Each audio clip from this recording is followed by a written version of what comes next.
Judge Greg Mathis spent nearly 40 years presenting himself as the image of a perfect family man on national television. He spoke about values, discipline, and doing the right thing, and many people believed every word. Then, in August 2024, everything changed. His wife, Linda, filed for divorce, and once the papers were submitted, long-hidden truths began to surface. Stories started spreading about a secret child no one knew about, alleged relationships with women much younger than him, and behavior that shocked even people who had been close to him for decades. The public began asking hard questions. What really happened in the 3 weeks after Linda filed for divorce? How did a man who spent his life judging others suddenly become the center of his own scandal?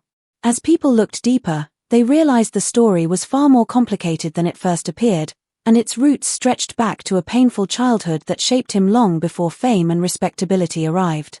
Greg Mathis was born on April 5, 1960, in Herman Gardens, a massive public housing project in Detroit.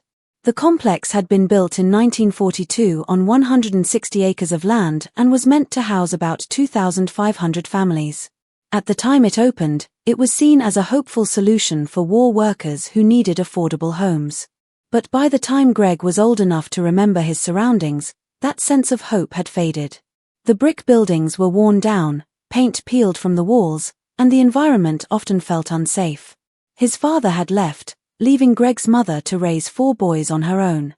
She worked constantly, sometimes juggling more than one job, but no matter how hard she tried, the money was never enough. Bills piled up, and the neighborhood around them continued to decline. As the 1960s came to an end, Herman Gardens stopped feeling like a place of opportunity and began to feel like a trap. Drugs entered the community, and fear followed close behind. When Greg was around 12 years old, a terrifying incident changed him forever. One night, a man high on heroin forced his way into their apartment and tried to attack his mother. In just a few horrifying moments, the boys saw their sense of safety completely destroyed. They fled the apartment, leaving behind what little stability they had, only to move into housing that was even more dangerous. In these new surroundings, gunshots and police sirens became normal sounds, part of everyday life. Greg's mother continued working non-stop to keep her family together, but the struggle never truly eased. There were nights when the boys went hungry and days when it felt like they were growing up in the middle of a war zone that the rest of the city ignored.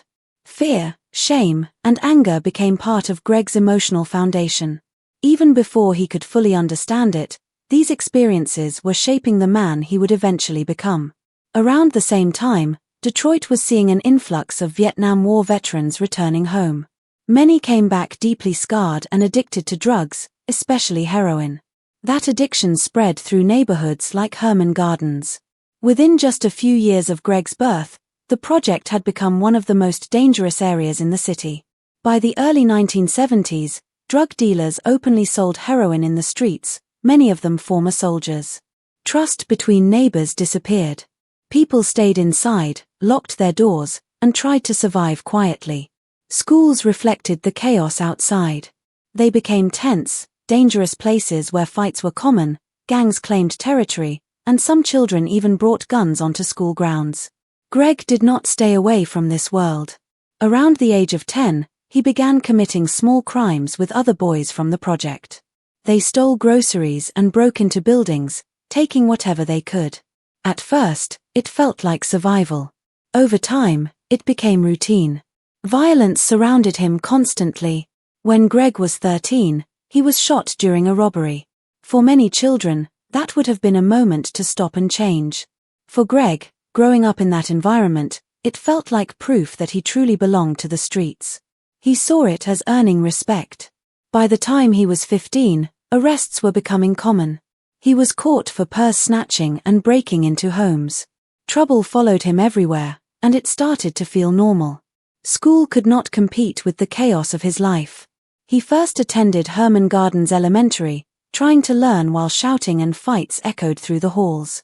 Later, he was sent to Peterson's Seventh-day Adventist school in hopes of pulling him away from bad influences, but the streets still had a strong hold on him. When he reached Wayne Memorial High School, the pressure and constant trouble overwhelmed him. At 15, he dropped out entirely. Not long after, he ended up in juvenile detention. His life seemed stuck in a repeating pattern of crime, arrest, and release. In 1977, while still on probation, something finally began to change. Greg earned his GED through Operation Push, a program designed to help young people society had nearly given up on. This opportunity did not appear by chance. His mother went before a judge and explained that she was suffering from colon cancer and might not have much time left. She pleaded for her son to be given a chance. The judge spoke directly to Greg and made the situation clear. He could remain on the path he was on and keep ending up in jail, or he could earn his GED and try to build a different life. That moment weighed heavily on him. The idea of losing his mother while still trapped in the same destructive cycle terrified him more than any gang rival ever had. Long before he became a judge, Greg had already committed himself to another kind of gang. At around 12 years old, he joined a notorious Detroit crew known as Errol Flynn. This group later became a model for many other gangs in the city during the 1970s and 1980s. At first, his role was small. He and other boys stole steaks from stores and sold them inside the housing project. They laughed about it and convinced themselves they were hustlers, not victims of their environment. But things escalated quickly. Small thefts turned into purse snatching, then armed robberies, and eventually serious break-ins. What made their activities even more dangerous was their choice of targets. They focused on the homes of police officers. They watched routines, learned schedules, and broke in when officers were away, stealing guns. Greg later admitted they knew police often kept extra weapons at home. Stealing those guns was not just about money. It gave them a twisted sense of power and status. By the age of 15, Greg had moved from theft to drug dealing. He became deeply involved in the heroin trade that flooded Detroit during the mid-1970s. This was not occasional activity. He dealt drugs every day and ran a real operation inside the housing project. The money he earned did not just go toward clothes or entertainment. Much of it was spent on weapons. He and his crew heavily armed themselves to protect their territory and reputation. Shootouts became common. Gunfire echoed through the neighborhood so often that it barely surprised anyone anymore. Greg later admitted that from around the age of 12, he carried a gun every day and used it frequently. These were not warning shots meant to scare people. They were real gunfights with real consequences. By 17, his criminal record was extensive. He had been arrested more than 20 times as a juvenile for crimes including burglary, gun possession, and drug dealing. He moved in and out of juvenile detention centers in Wayne County so often that it almost felt like home. Life became a constant loop of confinement and brief freedom, followed by promises to change that quickly fell apart. At 17, everything came to a breaking point.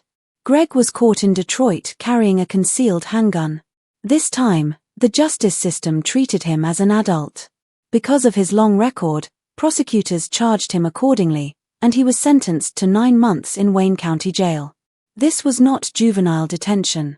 It was a real adult jail, and the atmosphere was much more serious. For years, his mother had refused to visit him during his juvenile lockups. This time, she came. Sitting across from her son, she told him how deeply he had embarrassed her in their neighborhood, in schools, and in their church. She explained that people whispered about him and that his name had become associated with shame. Then she delivered the hardest news of all. She told him about her colon cancer and that she might not live much longer. Greg later described that moment as the turning point of his life. The idea that his mother could die while he remained the same person, locked behind bars, broke through his hardened exterior. The fear of losing her, combined with the pain of knowing he had disappointed her, cut deeper than anything he had experienced on the streets. After that visit, the judge offered Greg one last opportunity. If he wanted early release and a chance to avoid spending more time in adult jail, he had to earn his GED and agree to probation. Without education, there would be no freedom. Greg accepted the deal. Because of that choice, he was released after about 3 months instead of serving the full 9-month sentence.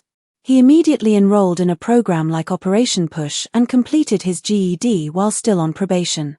When he succeeded, he did not stop there.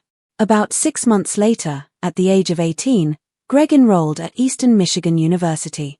The same young man who had once sold heroin and stolen guns was now sitting in college classrooms, learning about public administration and social issues.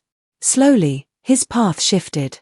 He was no longer just a former gang member trying to survive. He was becoming someone who could one day stand in a courtroom for an entirely different reason. Throughout the early 1980s, Greg continued pushing forward. While many people still remembered him only as a troublemaker from the streets, he worked quietly and steadily. From 1983 to 1987, he attended the University of Detroit Mercy School of Law at night while working during the day. It was exhausting, but he stayed committed. On May 17, 1987, he finally earned his law degree. However, his past was not ready to release him. When Greg applied for a law license in Michigan, the bar rejected him 3 times between 1987 and 1988. The odds were stacked against him. While the general bar passage rate was around 72%, people with felony records had about a 5% chance. Greg's history included 12 arrests tied to gang violence and drugs. Under ethical standards, he was seen as too risky.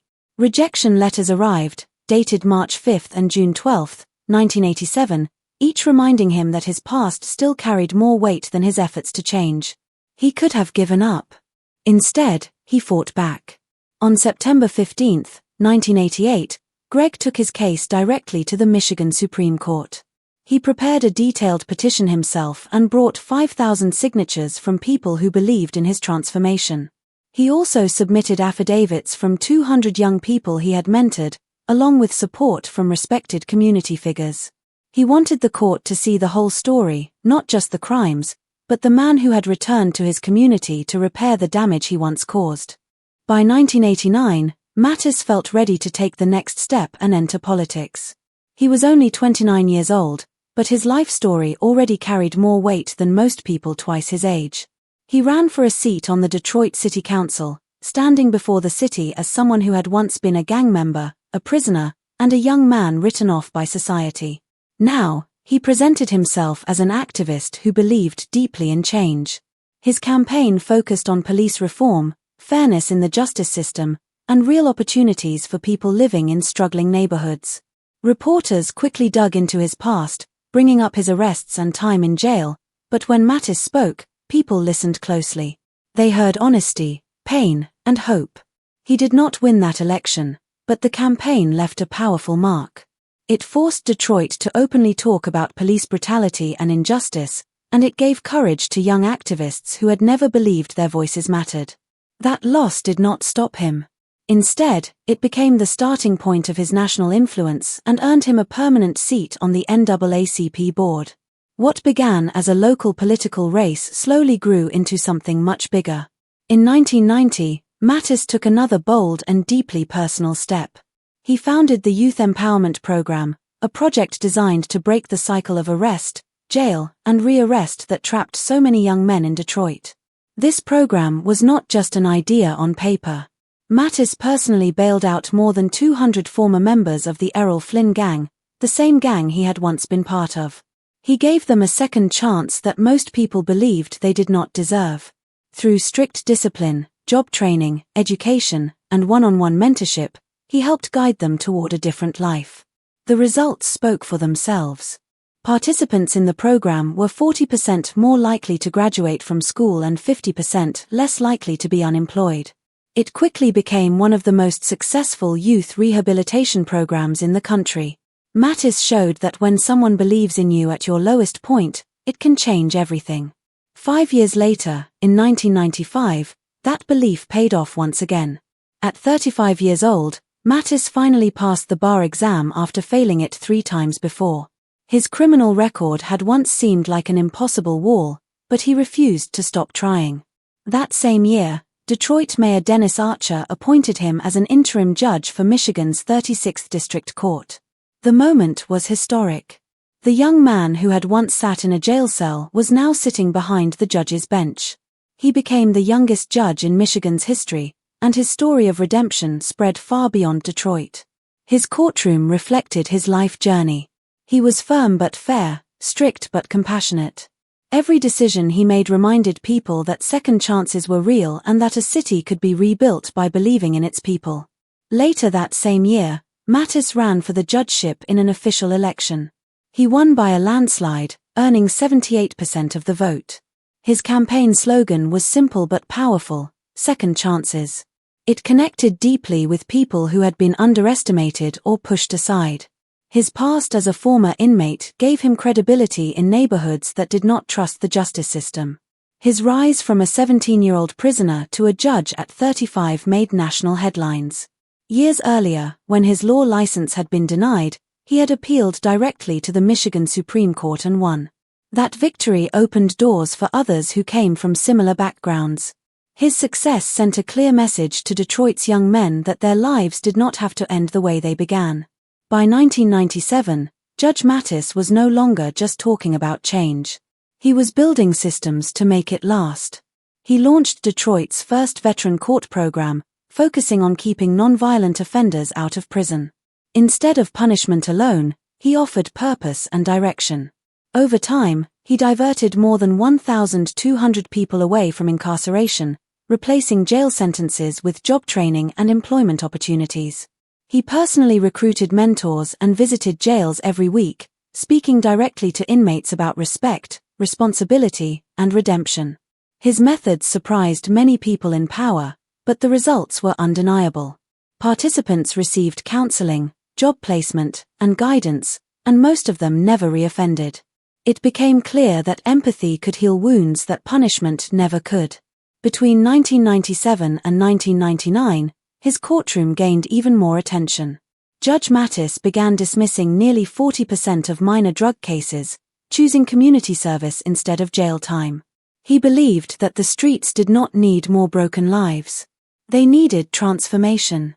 Within 2 years, repeat offenses dropped by 65% in his district. Young offenders were assigned to clean neighborhoods, mentor younger kids, or help in community centers. These tasks turned punishment into pride and responsibility. People began to understand that his style of justice was not weak. It was effective. Detroit's jails began to empty, and communities slowly started to rebuild. Judge Mathis never stopped showing up. Week after week, he visited jails across Detroit, sitting face-to-face with inmates who had lost all hope. He created a peer program called Prisoner Education, Empowerment, and Respect, which later expanded across the country. He openly shared his own story, reminding inmates that he had once stood exactly where they were standing. Hundreds of incarcerated men went through his mentorship network, and many of them later returned as mentors themselves. Change spread one person at a time. His bond with the Black community grew stronger because people saw him as someone who truly understood their struggles, not someone who judged them from a distance. In 1998, his re-election confirmed how deeply the city trusted him. He won 85% of the vote, a record margin for his court. His balanced approach, especially in gun possession cases, earned him respect from both law enforcement and the public. Each year, he handled more than 500 gun cases, focusing on rehabilitation for first-time offenders rather than extreme punishment. He never hid his past. Instead, he used it as a reminder that people could change. His honesty, fairness, and consistency made him one of the most respected and loved figures in Detroit. Then came the moment that changed his life forever. On September 13, 1999, Judge Mathis premiered on television from Chicago's NBC Tower in a courtroom show produced by Warner Brothers. His tough love, humor, and real-life understanding made the show stand out instantly. Viewers across America saw a judge who spoke plainly, understood pain, and turned courtroom moments into lessons about life. Within a few years, the show aired 5 days a week in all 50 states and Canada. By 2023, it had produced more than 3,900 episodes. Behind every joke and stern lecture was a man who had lived the life he talked about. Over 24 seasons, Judge Mathis handled more than 13,000 small claims cases on television, making it one of the longest-running courtroom shows in history. Participants were paid a small appearance fee, with travel covered, but the real attraction was the judge himself. His humor, street wisdom, and compassion turned the courtroom into a place of both entertainment and education. By 2018, He became the longest-serving black male host in courtroom television history, second only to Judge Judy. He had accomplished something few ever do, blending truth, law, and humanity on national television. From the year 2000 onward, recognition continued to follow his work. Judge Mathis received multiple NAACP Image Awards, honoring both his impact and his representation. In April 2018, he made history once again by winning the Daytime Emmy Award for Outstanding Legal Courtroom Program. It was the first time a black jurist had ever received that honor. His journey, from the streets to the bench to national television, stood as powerful proof that transformation was possible, and that second chances could truly change lives.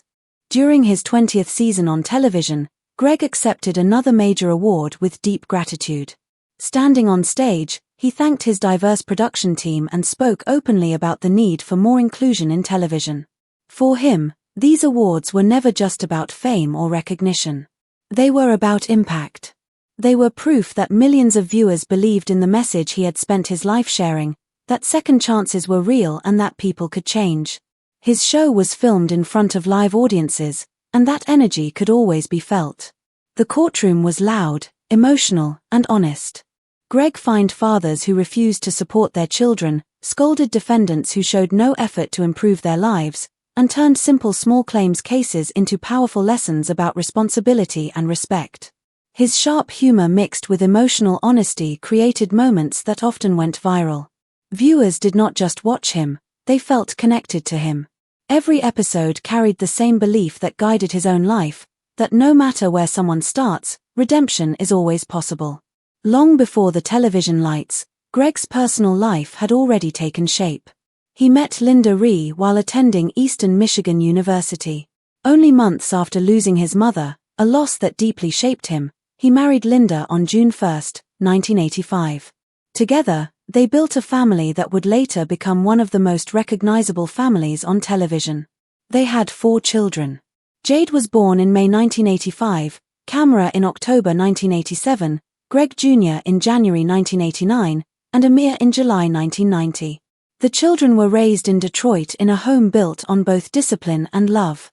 Linda took care of the household and managed the family's finances while Greg focused on building his legal career. In 1995, at just 35 years old, he became Michigan's youngest elected judge. His success was not only professional. It was built on family sacrifice, faith, and teamwork. That same family bond followed them years later into Hollywood when Greg received a star on the Walk of Fame in May 2022. For many people, it was unbelievable to see a boy who grew up in Detroit housing projects become a symbol of strength and resilience. That unity faced a very public test in June 2022 during the premiere of the reality show Mathis Family Matters. During the episode, Greg Jr. came out as gay on national television. The moment was live and emotional, and it caught even his father by surprise. Greg Jr. later shared that he had feared judgment from the public and worried that his truth might harm his father's reputation. Because of that fear, he had kept his identity private for years. That night changed everything. Greg admitted on camera that he was hurt, not because of his son's truth, but because his son had felt unsafe sharing it with him. Within moments, Greg stood firmly by his son's side. Viewers saw the tears, the embrace, and the promise that he would always protect his child. The episode drew massive attention and increased ratings by nearly 30%. It also sparked a nationwide conversation about acceptance, especially within black families. What began as a deeply personal moment became something much larger. The family was already under public attention because Mathis Family Matters opened the doors to their private lives. The show showed therapy sessions, family disagreements, real estate conflicts, sibling tension, and moments of laughter that reminded viewers they were human like everyone else. The honesty connected with audiences. By 2023, the Mathis name had grown into a $20 million brand. They expanded into endorsements, real estate investments, and new business partnerships. Greg Jr., who graduated from the University of Michigan with a degree in political science, used his experience in Washington, D.C. politics to help grow their ventures. Linda continued managing the finances, handling contracts, and overseeing assets. Greg filmed as many as 260 courtroom episodes each year. People were drawn not just to the fame, but to the honesty, the way the family showed both their struggles and their strength without hiding. Behind all of that success, Linda Mathis remained the steady foundation. Long before television fame, she had built her own business success. She opened 5 preschools that served thousands of children and families. Her quiet business skills helped shape the family's wealth and played a major role in building Greg's estimated $20 million net worth. She organized schedules, negotiated deals, and kept the family grounded when fame began pulling them in different directions. Even after she filed for divorce in August 2024, Greg and their children continued to credit Linda as the person who created the stability that held their family together for decades. She was more than just his wife. She was his balance, the one who turned chaos into order. On October 21, 2024, Greg stood on a beach in Cabo San Lucas, officiating the wedding of his son Greg Jr. to Elliot Cooper. The sound of the ocean mixed with laughter as both fathers, Judge Mathis and Sergeant Calvin Cooper, led the ceremony together. Greg Jr. and Elliot had met in 2016, and Cabo held special meaning for them as the place of their first romantic trip. The wedding felt like a full-circle moment for the family. After years of judgment, misunderstanding, and public scrutiny, Greg was standing proudly, blessing his son's marriage in front of friends and loved ones. Many described the moment as healing. The couple shared plans for a larger ceremony in Los Angeles and spoke openly about starting a family. For the Mathis family, it was a moment of peace. Not every moment in Greg's life came with joy.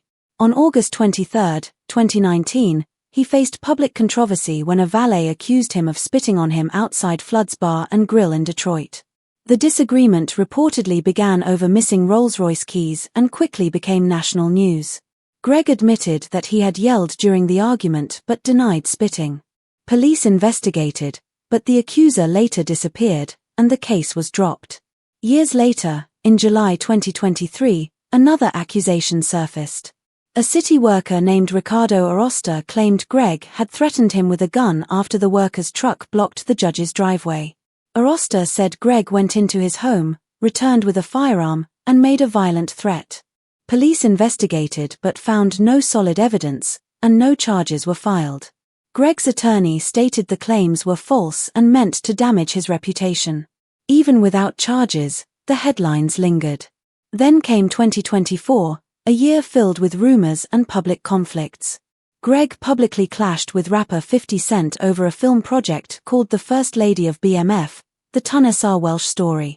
Greg, who served as an executive producer, criticized 50 Cent on social media, urging him to support the project rather than attack it. The video went viral, and fans watched as 2 Detroit figures argued over creative control and respect. Around the same time, tabloids spread rumors that Greg had fathered a secret child, calling it a side baby scandal.